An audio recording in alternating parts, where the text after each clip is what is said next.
All right, good morning, everybody. Happy Thursday. We are 3 days into open enrollment. Fan-friggin-tastic. It is finally here. Thank you so much. Sweet baby Jesus, we are ready to rock and roll. So today we want to make sure that we address a lot of the concerns and things that have been going on. There have been some small little changes, idiosyncrasies, shall we call it, with some of the things that are going on with the marketplace. So we want to make sure that everybody is processing correctly, not having any problems with processing. Things seem to be working pretty smoothly. We are not seeing a lot of problems that are, shall we say, we hadn't expected. We knew that there were going to be challenges the first couple of days as the marketplace goes live. We know that they're going to have some technical issues as we saw on the first day. But as we move forward through this, we are, just going to have to work together. We have to understand the process. The big thing that we find is that the lack of understanding in the process from your teams, the lack of understanding of the process from even the management staff is causing more issues. And these are issues, we got no tissues. The big problem with that is that by processing applications incorrectly, you are opening up yourself to a customer service nightmare. If you recall, those of you that were with us last year, if you process an application improperly and you don't follow the steps that are clearly defined in the job aids, clearly defined on when you're supposed to collect payment and not, you are going to cause these people to have multiple applications, multiple bills, and could, again, cause a customer service nightmare. And the last thing that any of us can do, can afford to do, is have to deal in selling time, deal with this crap, all caused by mostly I say, because Blue Cross will give us some bad stuff, I'm sure, but mostly caused by the way that you're processing the application.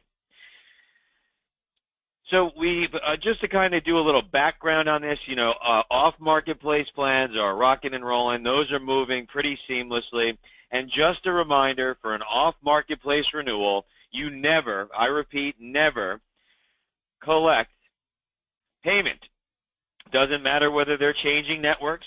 Doesn't matter whether they are moving from one network to another. That's changing networks. It doesn't matter if they're staying in the same network. You do not need and are not required to collect the binder. I've heard many people, well, I took it anyway. Oh, I did it anyway. Well, I felt like doing it. I thought it was better to do it.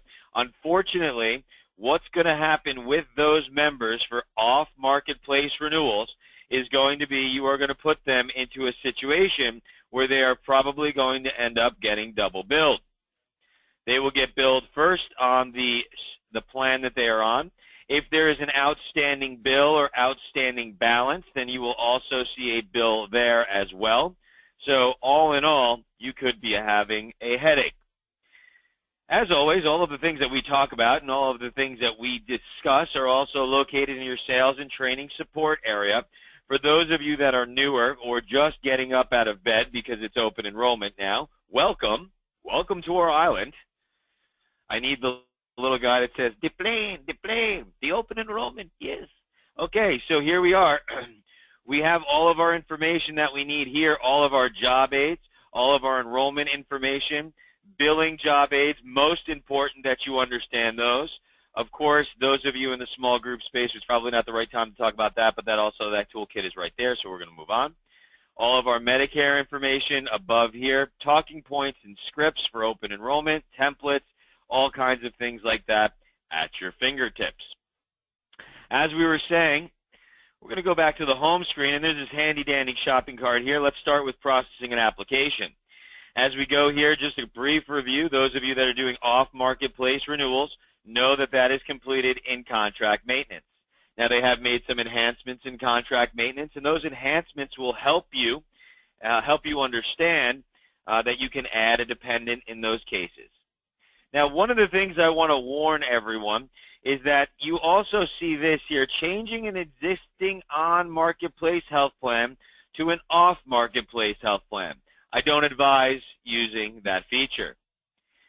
If you do not heed my warning on using that feature, if someone was on Marketplace, now I hit the lottery, I'm not going to be on the Marketplace anymore. Now I got a job paying me 6 figures. There's no way I'm going to be subsidy eligible. Then in that situation, they may want to go to off Marketplace. I would urge against it. Unless, of course, they are looking to get a plan that is only available off Marketplace, their flexibility functions, even though we don't want to be involved with the Marketplace, I would not use this for that. But if you don't listen and you decide to do that, please understand the following. And the following is that if you use that button, you must still cancel. I repeat, you must still cancel the on-Marketplace plan. And that's where the problems could start. So, again, if someone wants to switch from on to off, talk them out of it. There's no benefit in going on to off, so it doesn't do really any good for anyone. And it just causes problems, a poor customer experience. Of course, for our conversation today, we're going to go to the home page. We go to the home page, and I need to clear my cookies. Why? How many times have I done this? Jesus.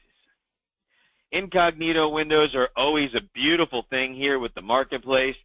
They cause us all kinds of problems.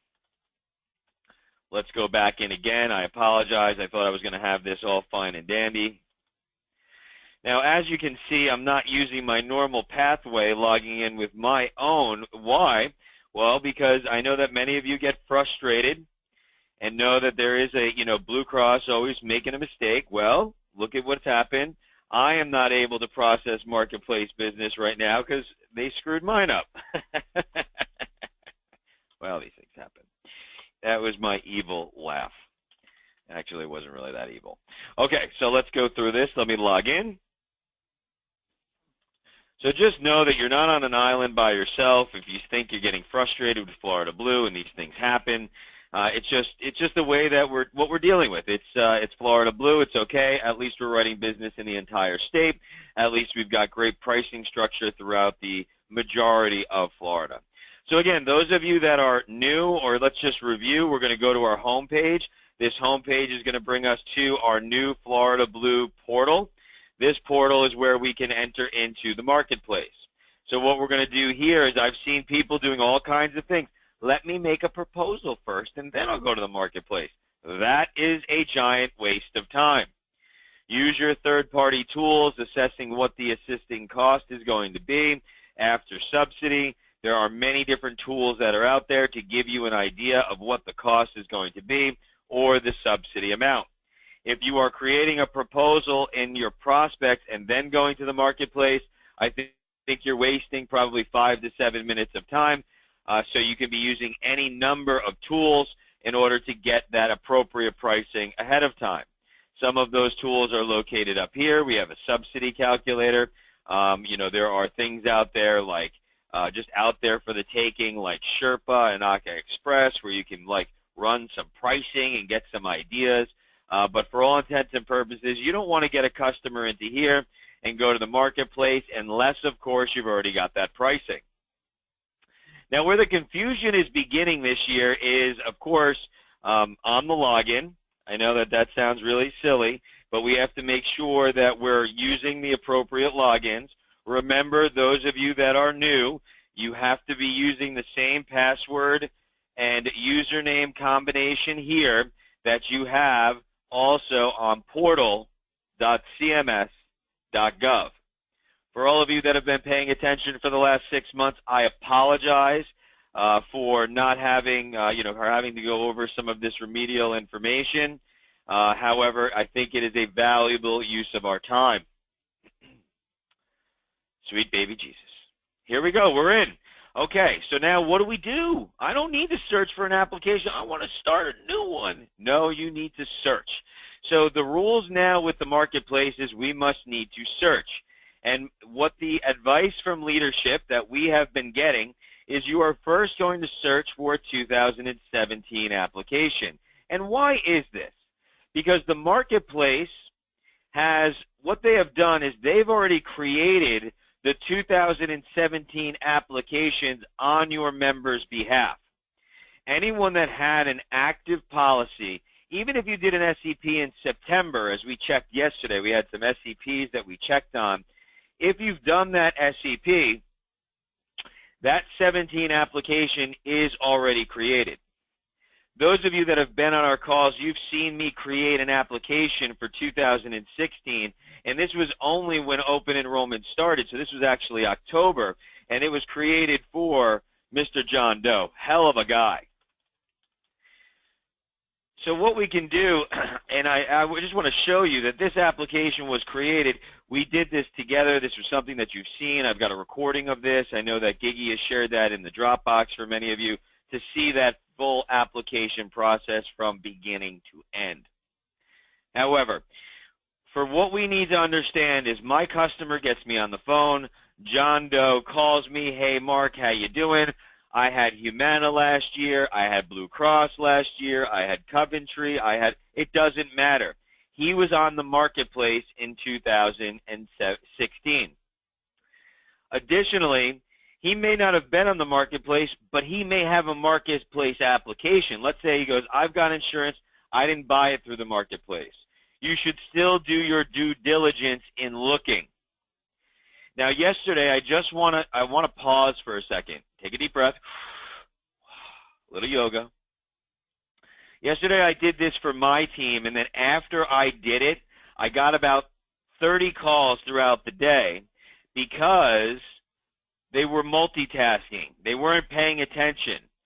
And I want everyone to please pay attention right now. Shake your mouse. Make sure your screen is on. Make sure you're looking at what I am doing right now. This is the difference between you having a pain in the ass January or you having an appropriate January. So what do we do? First step in, John Doe calls me. I go and search for a 2017 application. I am looking for his Florida application, and I search. Now, shockingly enough, what have I done? I have found that application. Verified date of birth and other information to be accurate, and you will notice that there is an application ID listed there. I then click the Update Application button.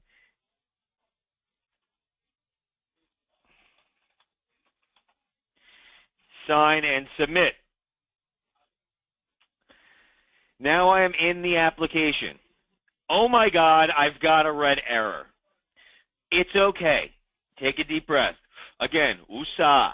We're not delivering babies. Had a call last night from a young lady in tears, literal tears, at 10 o'clock at night because of this red error. You told us what to do. I get in there and I see this red error. It's okay. Here's what you do. Click the little box. Boom, it's gone. Happy day. Now, at this point, if the first time that you get into this application, it's going to say incomplete application continue, and you should do that. And you'll continue through that application, verifying the information that's in there for accuracy. If you see view eligibility results and you did not do it, I would advise at that point you click on report a life change. You will click on report a life change, and then you will report a change in household income size or other information, and click continue. Now, why are we doing this? As we did it last year, those of you that worked with us last year clearly understand that this was the process that we had to follow. Now what we will do is we will verify this information, verify contact information, go through this, make sure if it's a multiple county, pick the county that we're looking at, go through, make sure that your agent or broker information is listed. Answer your questions for security, and we get to our wonderful blue box with 3 options. These 3 options, just to be clear, is that if someone wants a plan, and let's say they are unsubsidized, they don't want to deal with the marketplace, they don't want a marketplace plan, they don't want to share their income or other special factors with the government because they think they're going to get implanted with a chip in the back of their head, and they think that Obama is going to be looking for them while he's on the plane or playing golf or whatever their political view may be. It's not going to delete any emails by clicking no. And if you click no, what that's going to do is that's going to give you no other questions. It will bring you straight to the SEP questions, straight through the special information questions. So those individuals who don't want to deal with the marketplace, but they need a marketplace plan because they want MyBlue, because MyBlue is only available on the marketplace. You need to make sure that you still utilize the marketplace. Also, from an educational standpoint, if your member decides, hey, I'm making way too much money, I don't need this marketplace crap, I don't want to deal with it, and then they call you 6 months from now and say, holy Hannah, I lost my job, I'm not making any money, I'm on unemployment now, and then what happens? They don't have a marketplace plan, and they are not eligible to obtain that subsidy later on. So we're going to go to yes, so that way we can see these questions, and I'll go through who's applying for coverage. As we know, we have a couple of different options here. Is John Doe by himself taking coverage? Is John Doe and his family taking coverage? Or are other family members taking coverage? You will adjust that here. So if John Doe is the parent and he is getting coverage just for his son, or if there is a multiple tax household, which we will discuss in a few moments, you would have to select the appropriate people who need the coverage. You will then be asked to enter in the people who need coverage here, and then we are in family or household. I'm only using one person here so that way it could expedite our call. What is John Doe's sex? We are talking about it here. And what is the social? Be aware that if you do not put the social in, you will have to deal with identity proofing, and John Doe will have to send in his his citizenship information. That's right, even if he was born in Albuquerque, New Mexico. Even if he was born in New York, a Florida resident forever, why do I have to send that in? Who knows? We don't make the rules, we just follow them. Moving forward, I can continue without my social. If I am not a U.S. citizen or U.S. national, I will have to go through and I will have to enter in the appropriate documentation, whatever that documentation may be, and understand that I'm going to have to prove that. And please be advised, failure to prove immigration status, failure to prove other information such as his social would cause the policy not to lose the subsidy, but it would be terminated. And again, this is a good review for all of us, as many of you have not even seen the application. Also, there is to throw a wrinkle in this when we're done, there are two different applications, the new application and the old one. We're currently in the old one. I never seem to be lucky enough to get the new one. But on the new application, the same questions are there. They're just in a slightly different order, and they're asked in a slightly different manner. So you must read the questions. What a concept. Read the questions. Is John Doe going to file a tax return? If I say no, then he's not going to qualify for a premium tax credit. I must be filing taxes within the tax year that I receive a subsidy. If you're going to see an attestation a little bit later, we'll talk more about that. Is John Doe married? If I say yes, and then I say no, he's not going to file a joint tax return, then at that point, guess what John Doe's not going to get, and that's a subsidy. Remember, if he is married, he must be filing a joint tax return. I'm not claiming anyone on John Doe's taxes, and John Doe is not going to be claimed on anyone else's. Save and continue. Very simple. And once you know these questions, you could zip through them rather quickly. We can complete an application in 15 minutes or less with a customer on a Join Me. Because I'm going a little slow here, now I lost, I'm in an incognito window, sorry. Back to it. We can see here, is there any children taking care of anyone under the age of 19? No. Do I want to provide my ethnicity? I don't need to. That is not necessary. Of course, however, if you are talking to an American Indian or Alaskan Native, Remember that they have a special treatment, and when we go through this, you need to make sure that you're answering it correctly. Eligibility for CHIP or Healthy Kids in the last 90 days is important. If your family is under 218% of the federal poverty level, and if that child is under 218% of the federal poverty level, they will not go on their parents' plan, period.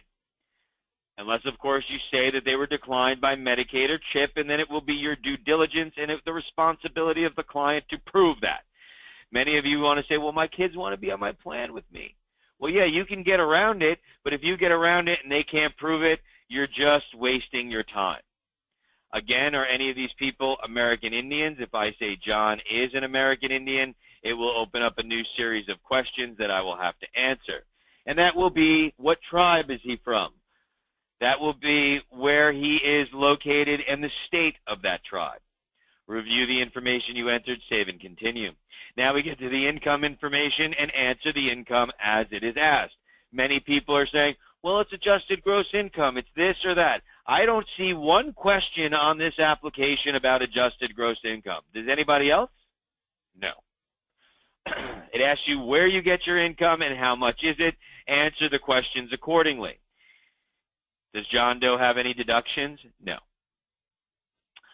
That's his income? Sure. Verify his income? Sounds good.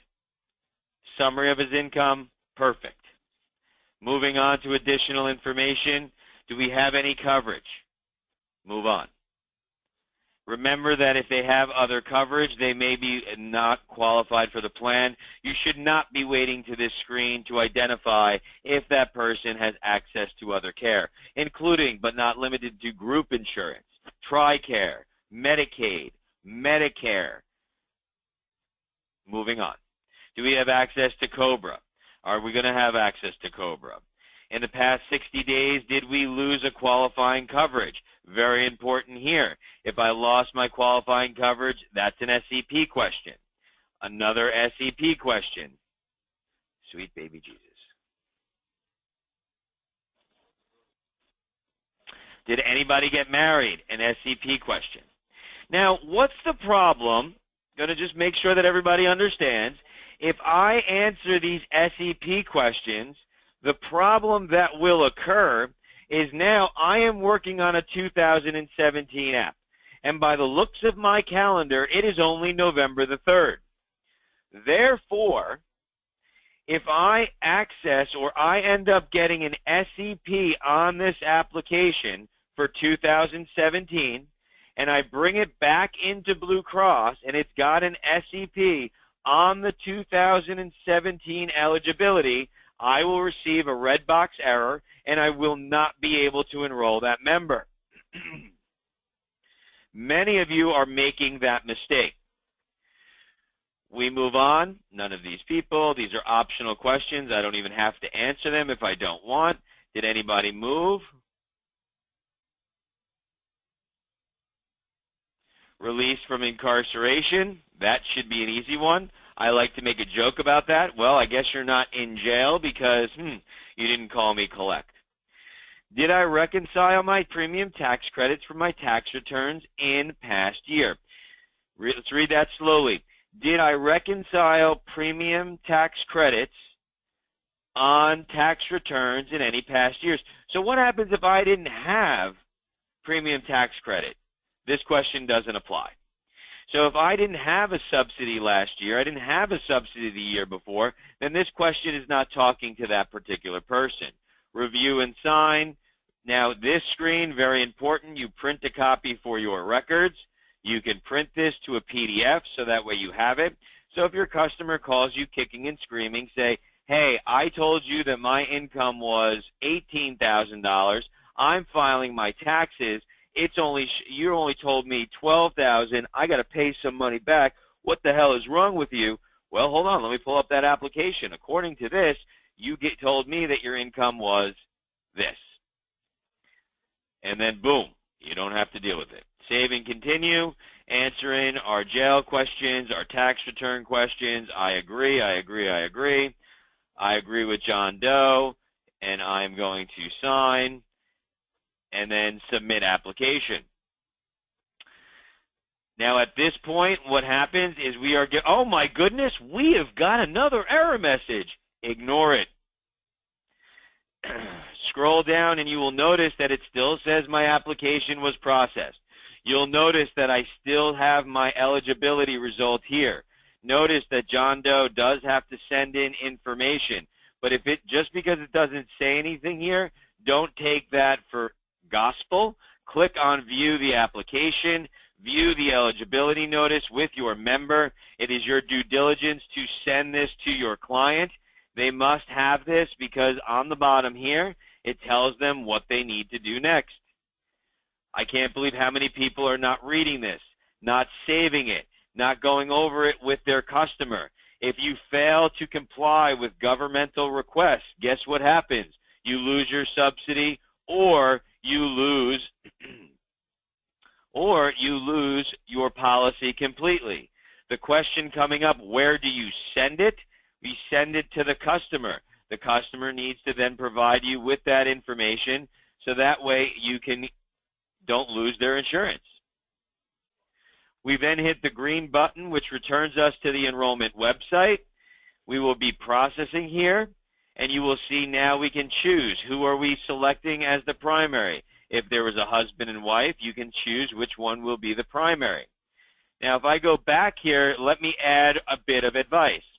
If you have a senior or someone that is going to be 65 in the next year or within this calendar year for the policy, you want to select the other person as the main applicant, because you can't remove the main applicant from the policy. What do I mean? So let's just say John was married to Jane, and John is going to turn 65 in June.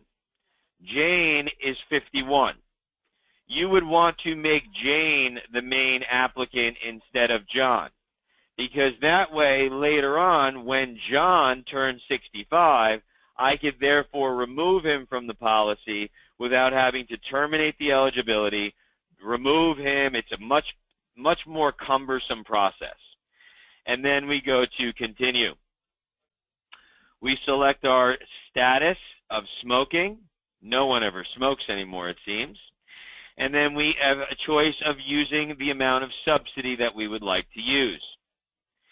Now, it's important that if you've done a variable or someone has estimated their income and they're estimating low. What do I mean by that, Mark? That doesn't make any sense. What do you mean estimating low? Let's take a look here, and let me just review this really quickly because I thought this was very helpful, and our team had a very a good, helpful time with this. Oh, bear with me for 1 second. Just go here, go into our drive for a quick second. I just want to bring up, and this won't time out, I'm going to get through it really quickly. I just want to make sure that we're all aware of the federal poverty guidelines and what I mean by this comment here, because it's very, very important that you understand it. So as we look into our federal poverty guidelines that we've shared with all of you, you all have a copy of this. Let me zoom in so it's legible. So if I am talking to one of my members, and this member is telling me that his income is $17,900, and we know that it is an estimate for 2017, if there is a potential that he would make a little bit less, then in that estimate process, we can choose to list 17.8. Therefore, he will get a C variant policy. However, we don't have to use the entire subsidy. So if we know that the subsidy at, let's call it $18,000, is going to be $125, but the subsidy at $17,000 is $115.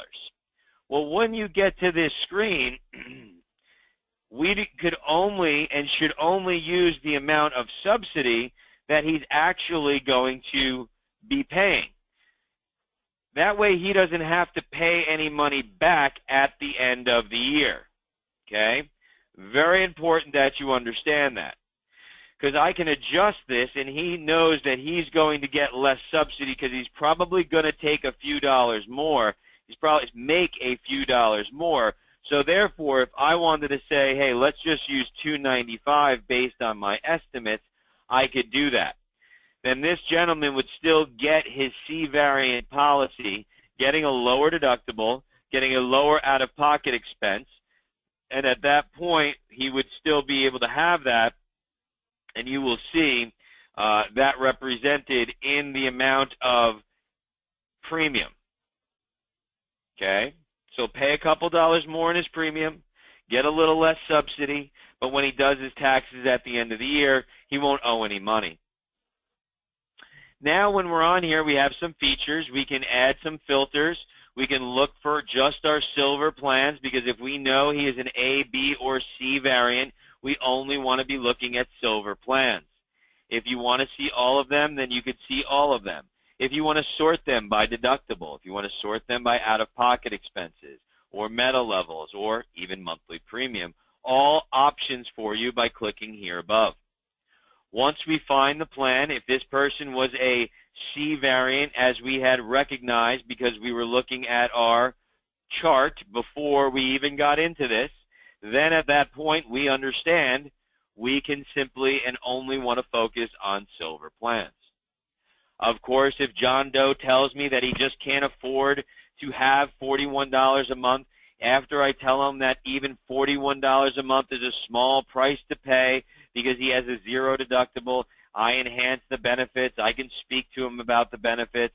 I can compare these two plans and put them right next to each other for him so he can see what his subsidy is. He can see what the premium is.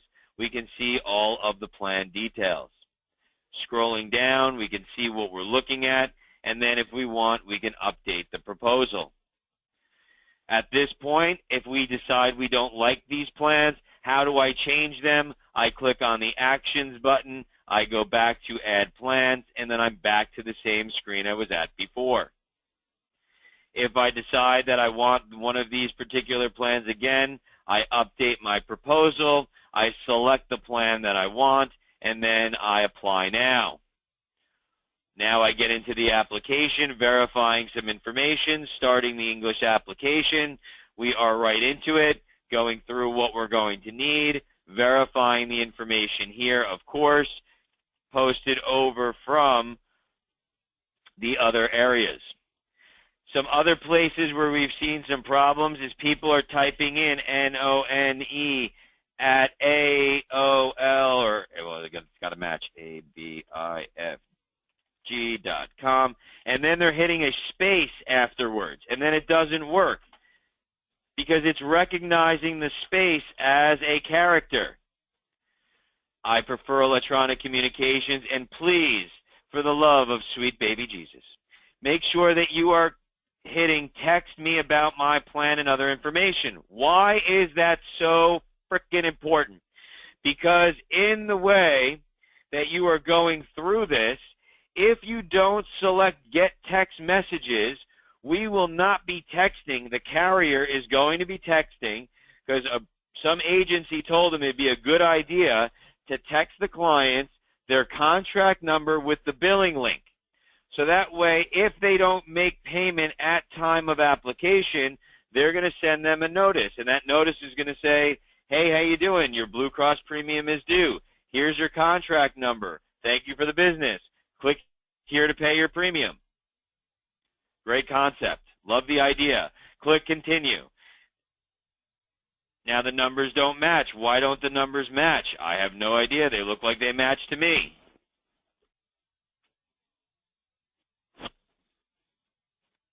Don't tell me this. Go tell him. No, this is not them. No, this is not them. Wonderful. Shockingly enough, as you can see, there sometimes can be errors. Got to find the right screen that I was at. Oh, that could do it.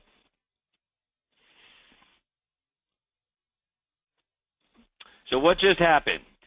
So what just happened is I have two screens open trying to do the same thing. I'm bumbling it up. I'm going back and forth. So now what were the next couple of screens? Here we go. Let's see if this actually works. Save and continue. Perfect.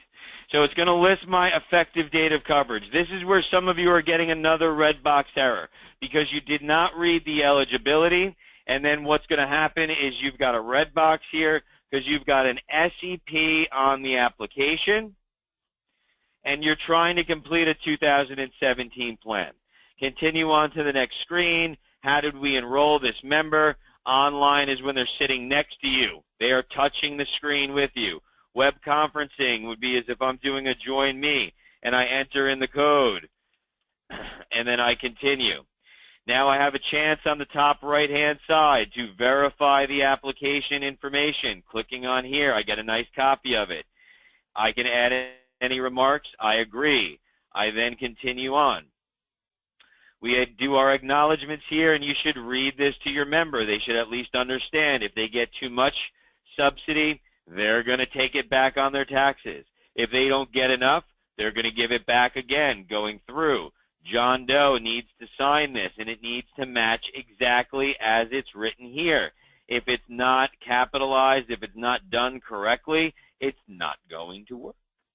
See, many people, again, have a space afterwards, and things are not working. If it doesn't work, check that this name here, you might have made a typing error, matches this name here, and then continue. We are going to go through the signature on the application with consent to electric contract, and not this is a date of birth. So this would be his date of birth at this time. And then we would agree, and then we would save and continue. Now, when we get into submit application, I'm not going to submit this application because I need to use it for other demonstration purposes. But if we submit this application on the next screen, thank you for Blue Cross for listening to us, we are able to delay the payment. So we have to understand, when do I take a payment on a marketplace application? There was a couple of questions that came in that were relating to off marketplace. It's just, you have to use our cheat sheets. You have to use the job aids. You have to use the things that we've provided to you guys so that way you know what you're doing. When do I collect a premium payment here? Only if they are changing networks. You do not have to collect the premium payment at time of application because they are still going to have to pay December's premium. They just paid November's premium. And now you want this guy to pay another $58? What are you, out of your frickin' mind? That was a joke. Yes, they have to pay for their insurance. That is not a surprise. However, they don't have to pay today. They must pay before the effective date, and on the payment screens are working pretty flawlessly. You're able to schedule that payment out up until before the effective date, and then those monies can be drafted at that point in time. So let's go back to the marketplace and let's talk a little bit about what else could happen and where we could have a problem. And I want to show this to everybody pretty clearly. So I'm just going to get out of here. I'm going to just close all these windows up and go back to Blue Cross because I closed the wrong window, of course. That's the story of my life today. And of course, I'm not using my login, so it takes me another minute. I apologize. And let's go through some troubleshooting. Let's go through where the difficulties lie. Oh, geez. See, look, I'm not even logging in under me. And mine doesn't work. Hopefully I'm not offending anyone with my sweet baby Jesus comment today. It's just kind of funny. And if I have offended you, I'm sure I've offended you for something else I've said at some point in time or another, but hey, it's too much fun. All right, so going back out to the marketplace, let's talk a little bit of troubleshooting here. So what happened? So again, I'm back into here.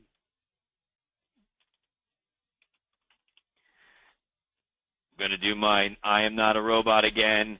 Get my street signs. Wonderful. These are all street signs, I think. Perfect. Oh, yeah, I win. It's like a little game every time you get in. Once we get in here, let's search for our application again. So let's just say, for argument's sake, you go to the 2017 and you can't find it. So let's look for John again.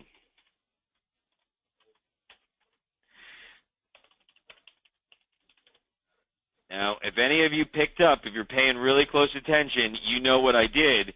Oh my goodness, I just found him a minute ago. Why can't I find him now? So this is going to be your biggest hurdle. You are going to have to do your due diligence, and I advise you strongly to make sure that you are doing this. If you looked closely, what on my screen is different? There is a space after John Doe's name. It is as simple as that. Now, if I put the space in there, there's the space, I click search, I scroll down, I find nothing. I delete that space, I click search, and there he is. That is a problem. If I had a space here, I scroll down, I search, he's not going to show up. It is that sensitive. Also, other troubleshooting things that you can do is you can make sure that you search in all capitals.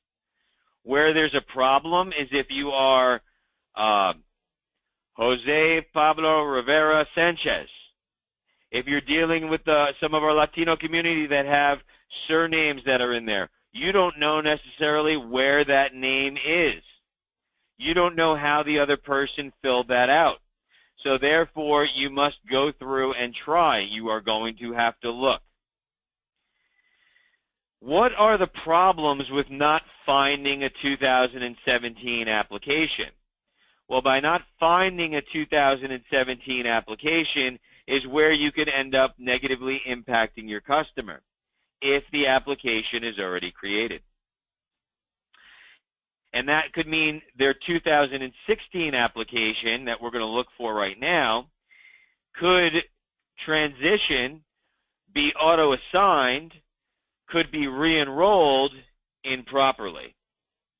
So as we look for a 2016, I don't know why in the heavens they put this Create 17 application button down here. And the simple reason is because if that 2017 application, and I click that button that says Create a 2017 application, now we're going to have another 2017 application. So it's important that you understand that. Look for the 17 first. Do your due diligence. If you are not able to find the 17 after doing your due diligence, and after shooting for and checking all of the things that I've just talked about, then and only then would you want to create a 17 application. You do not, I repeat, do not want to start a new application without doing your due diligence. Because if you create a new application without looking correctly for the 16, then what you could be having is you could be having a problem. Double applications, double billing. I want to repeat that several times because it's very important. As you go through this, you have to do it properly. Now, what would happen is, let's just say you did it wrong, okay? You didn't go through the job aids. You didn't ask anybody. I look for my 17 application. I search for it. I can't find it. I come into 16. I can't find it. Well, that's because I have a space. Now you just got off this call, and you say, okay, well, now Mark told me maybe I had a space in there. Oh, holy Hannah, what am I going to do? Now what you're going to want to do is you're going to want to update this application, and you're going to want to go in here. Again,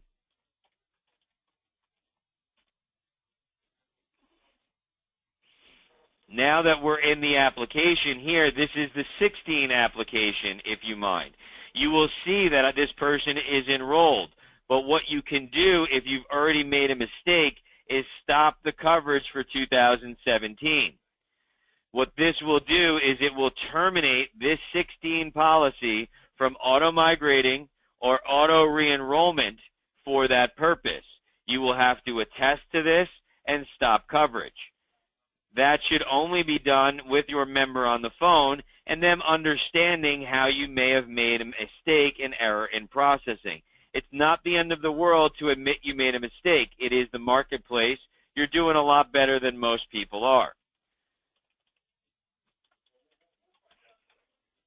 Jeez, I need more coffee.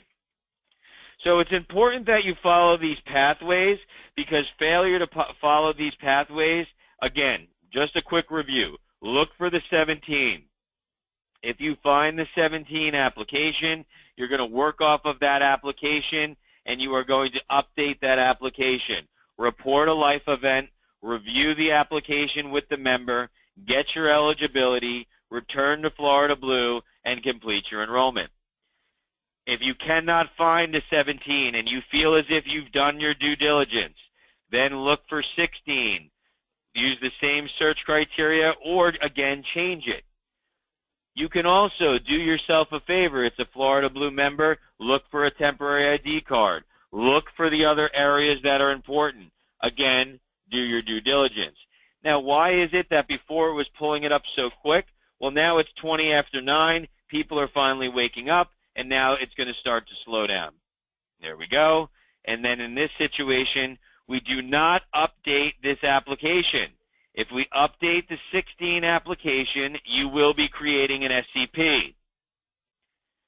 If I create a 17, that would be fine because it is tied to this eligibility, but beware and be available to know that there could be some negative impacted situations if CMS has already created that 17. So what happens if you've got a multiple tax household? What happens if you've got an adult mother, 85 years old, you've got your family, and they all need coverage? Direct enrollment does not support complicated tax households in that manner. That enrollment must be completed on healthcare.gov. So if I identify, what am I doing this morning? That verification, that enrollment, all needs to be done here. And when you're doing a multiple tax household here, you must log in or create a application and a option for your member with your member. They will have to verify their identity, and then and only then can you set people into groups. Those of you that have done this before know what I'm talking about. Some of you are scratching my head, or your head, not my head. Nobody's scratching my head. And you say, what the hell are you talking about?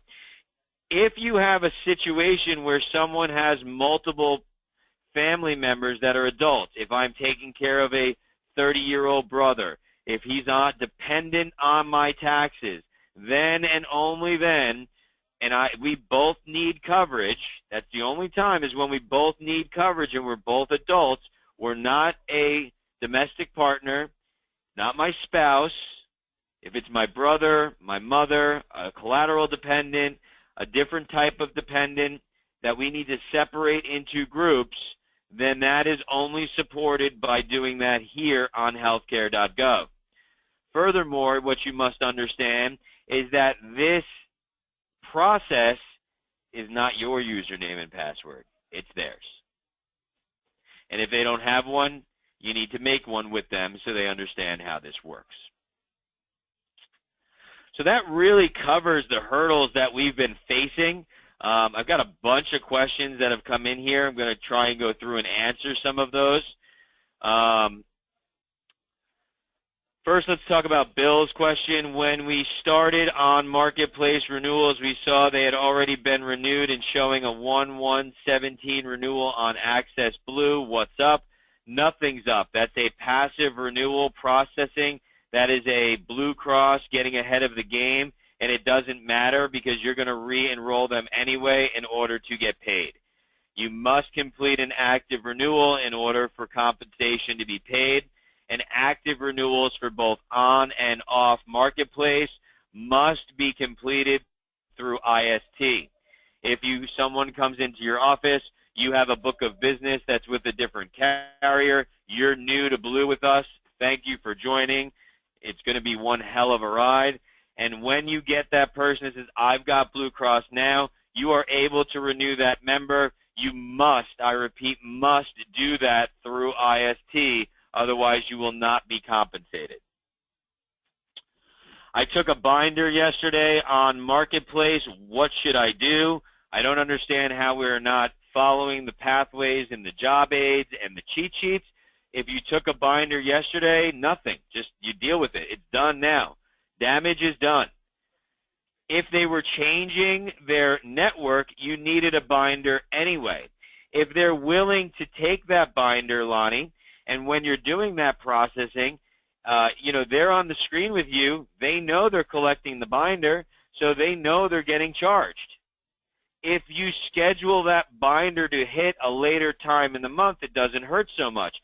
But let's face it, it's November the 3rd. They just paid their November premium for whatever carrier they've got.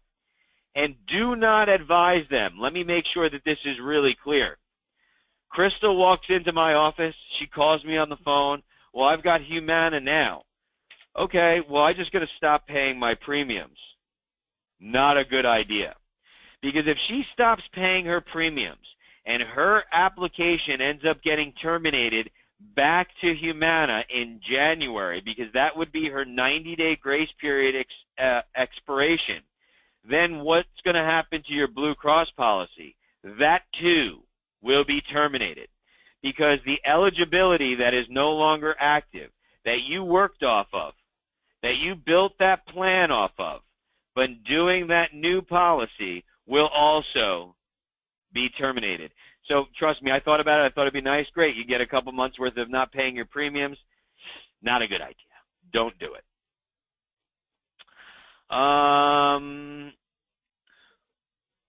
Where do I send the Marketplace not certification documents? You need to upload those documents. So make sure that they're uploaded.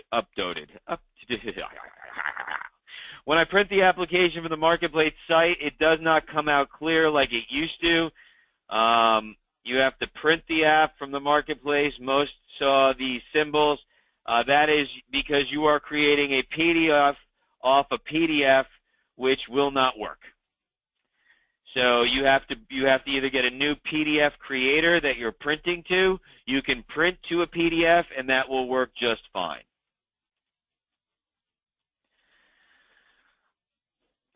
What is the overage dependent rule? Is there end of calendar year of the 26th birthday or end of the calendar year of the 30th birthday? This is for under 65, 30. What should we do for those customers that do not have access to an email? How do we bypass that part? Well, how are you completing the application, I guess, is the real question then. What person in this day and age does not have an email address? I would advise that you help them get one. It is very simple for them to go and obtain a Hotmail, Gmail, MSN, well, hell, even AOL if they're still giving those out. I would advise them getting an email address, even if it's an email address solely used for the Marketplace. Very important. I would make sure that they've got some communication with that. Not talking about Medicare right now, Karen. We can get to that. We collect payment if they are changing networks. You mean the plan. No, I mean the network. If I am staying Blue Select within Blue Select, I do not need to collect a premium payment. I do not need a binder. If they are moving from Blue Select to My Blue, it is a requirement for that policy to have a binder collected in the event that they are making that change. Will this, yep, it's good. Gig, you are recording this, right? Does hitting the life change activate the SEP? No. Jamie, the SEP is activated based upon the responses to your question that are surrounding an SEP. The only time you will receive an SEP that has nothing to do with the questions on the application is if there is a birth of a child.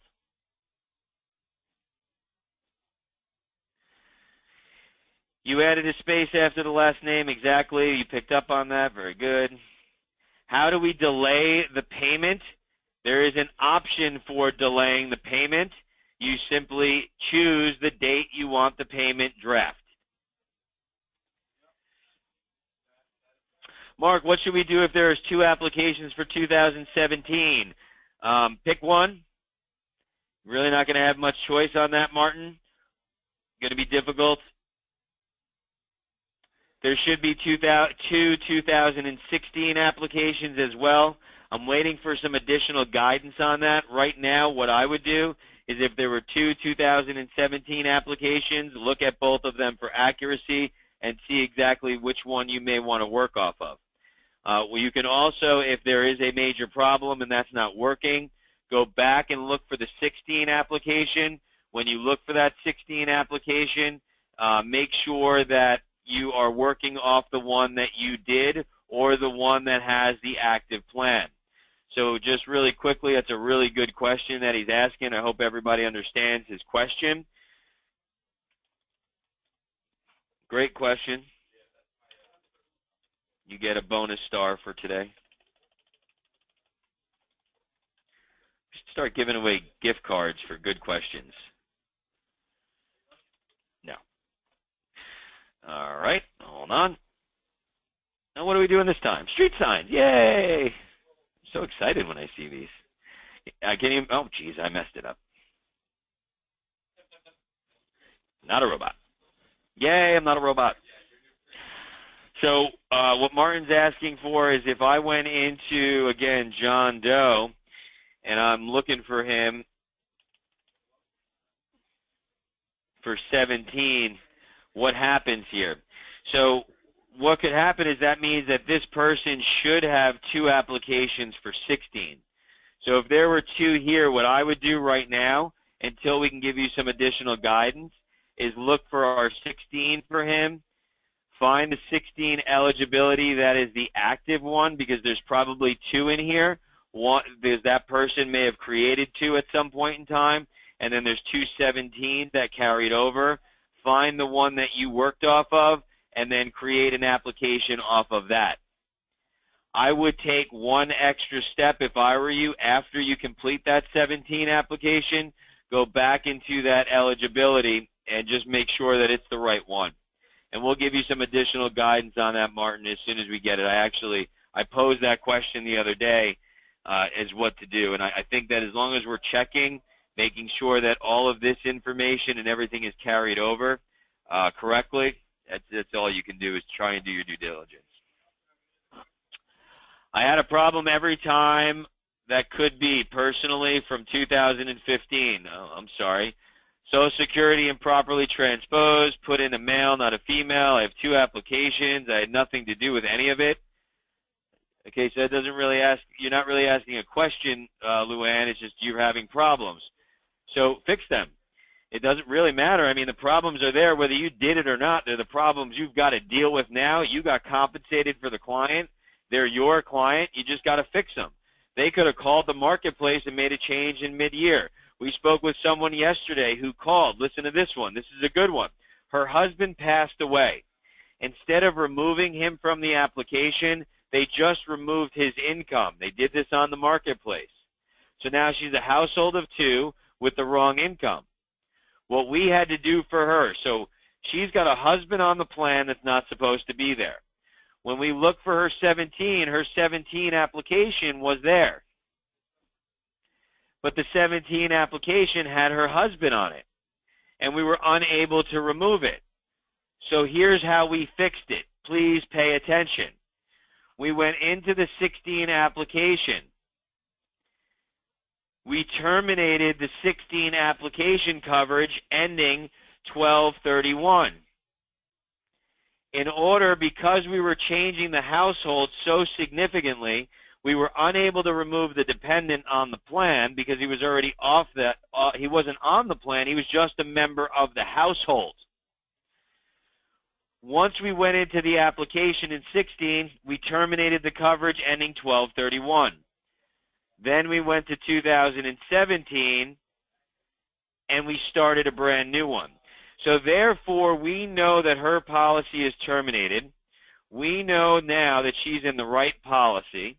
We know now that we've fixed things the way that they're supposed to.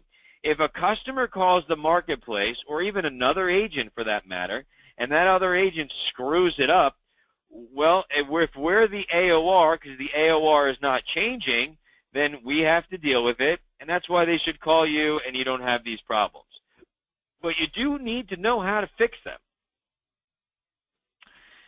And trust me, there's no access. I don't have any special access to any special training. Blue Cross doesn't do anything special for us. I just make sure that I try and try again and look at these issues and try and resolve them. If a client moves from a state-based subsidy with Florida to Florida with a marketplace, with their application be recognized from their state? That depends on the state. Or do we have to create a new application? You're probably going to have to create a new. The federal marketplace now recognizes states and their applications that are not even on the federal exchange. Some of those states, but not all. So if it was Colorado, that would be a problem.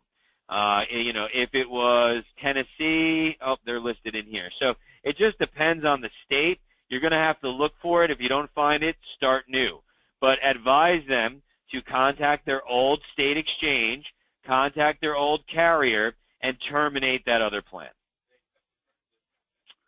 Regarding an off-marketplace renewal, I have hit the Make Payment button. All that happens, screen says APO will continue. No billing window pops up. Is that correct? Of course that's correct, because you are not supposed to collect any money on renewals for off-marketplace. There is never any money due for off-marketplace renewals. You guys have got to reference those cheat sheets. You've got to look at those job aids. It spells it out for you very clearly.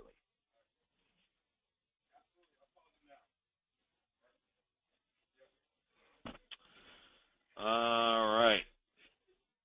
Can a mother and son enroll if they don't file their taxes together? Depends on their ages, and the answer is typically no, because if they're not in the same taxable household, the marketplace doesn't recognize them as a family. If myself and I'm going to offend too many people. If myself and my lover decide to live together and we're not on the same taxes, but we're a family, we just don't believe in marriage. I can't be on together because we're not filing taxes together. There's no dependent unless that mother and son. If the son is claiming the mom as a dependent, the answer is yes. But that would have to separate them into groups if the son is an adult. So my mother lives with me. So I have mom in the household. I don't claim mom as a dependent. But if I claimed my mother as a dependent, then I would have a household of 3. We would have me, my wife, and my mother. We could all have a subsidy together if she was not eligible for Medicare. Since she's eligible for Medicare, she can't buy a subsidy-eligible plan. But we could do that enrollment, and we would have to separate it into groups. And again, that is only supported through marketplace enrollment. It is not supported through direct enrollment. Okay? I have a wife needing coverage, but her husband has coverage through his job. Well, that's not good. His coverage is only for him, and she can't be added to his plan. Well, then that's fine. If they're offering employee-only coverage, it's a household of 2 or however many kids they have, and then they can receive a subsidy. That's not a problem. It's only for him, and the fact that you capitalize only for him and it's only employee-only coverage leads me to believe you understand the process, so you're good to go. That person can be enrolled. Now, if he's lying to you, when he goes to pay his taxes, he will have to pay the piper. He will be the one left holding the bag there. All righty then, moving on. In household size, let's say there is a mother with 2 kids who have Medicaid. Do we still count the kids for the poverty line? Unless the household size changed, something else that I'm changing, the answer is yes. If the kids are on the taxes, it doesn't matter. In the beginning of the application, I just showed everyone, and it said clearly who needs coverage. Even if you want to put those kids on the plan, you could try, but they've got Medicaid. They're going to kick them to Medicaid anyway. Of course, you count the children. They're in the household. They're on the taxes. Now, if we take that same example, but one child is claimed by the father, let's say it's a separated family or they are divorced, then in that situation, that you would have to flip-flop it every year and changing that. It would be 1 year it'd be a household of 2, 1 year a household of 3, or if they were flipping it around that way. So that could change based on that dynamic. I have a person who set up their account on healthcare.gov for an SEP and decided against it. Do I have to adjust the 2016 and get rid of the SEP before doing it? If the SEP is not active, it would help you. It makes it easier because all of the information is listed in there. It's not necessary. If they don't have an active policy, you can start fresh if you'd like, but it's doing extra work. There's no reason not to work off of that unless there's been a change in household size or unless there's a change in other demographics that need to be adjusted. And I don't mean income. I mean a death in the family, a divorce, a marriage, a birth of a child, or something to that capacity. Can you please be clear about existing book of business rewrite process? I think we've been covering that for quite some time here. It's the same process. If it's on Marketplace, it's the same process. There's no difference. It's just like writing a new app.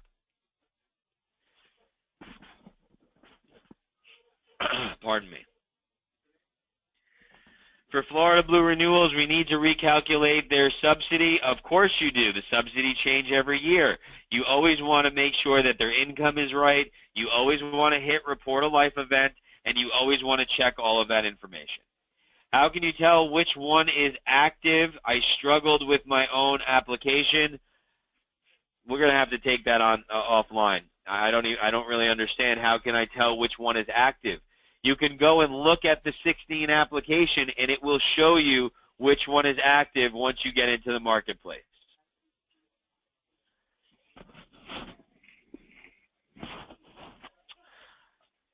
Kevin, that doesn't always work. Kevin's saying, how about just picking the one with the largest app ID?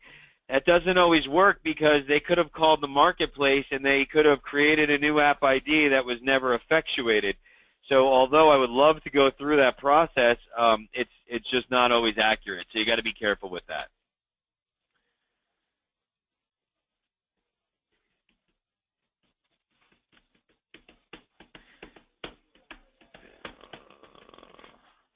If anyone, husband or wife, gets employer coverage, then no subsidy for the whole family. I have one with VA and no subsidy. Then you did something wrong, Jamie. And only because you can still get them. If there is employer-only coverage offered, you can say that there is employee-only. And if you get an error message, say that there's no employer coverage. Because it worked last year, I've been seeing it work this year. You cannot say that they have access to group coverage. If they have VA for the husband, the wife doesn't get VA coverage unless there's certain criteria, and that would be TRICARE. So that is very important that you understand that because you're losing out business. If there is employer-only coverage offered, they can still get a subsidy for the rest of the family.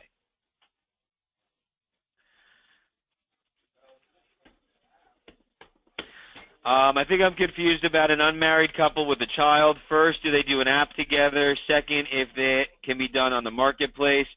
If it is an unmarried couple, and then you would have to do a subsidy application for the husband and his income, and a subsidy application for the mother and the child if they are not married. Now, if they are married and the husband is claiming both the child as well as his baby mama, I got one of those. This happens.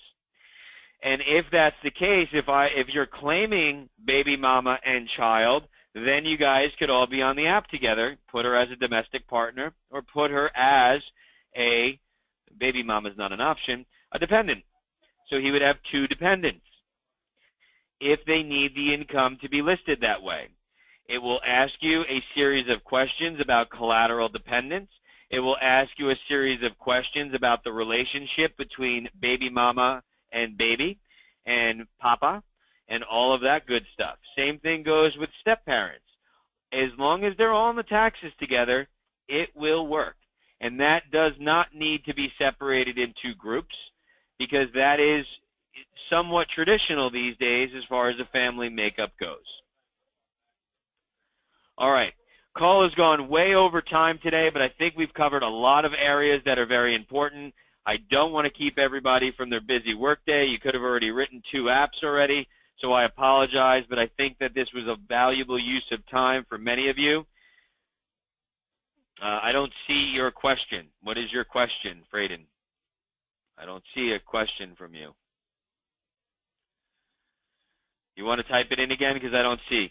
If anybody has one last due renewals, we'll take it offline, Frayden, because, again, renewal processing is exactly the same as writing a new piece of business. There is no difference whatsoever, unless you are talking about off-marketplace, which is located here.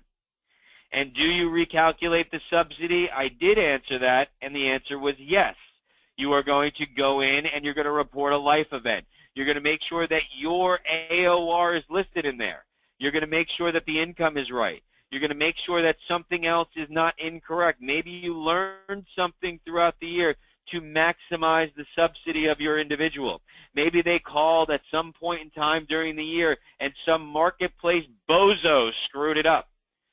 All of which being said, it is best for you to spend an extra 5 minutes and go through it. Trust me, if I thought it was a good idea not to, I'd tell you to save the time.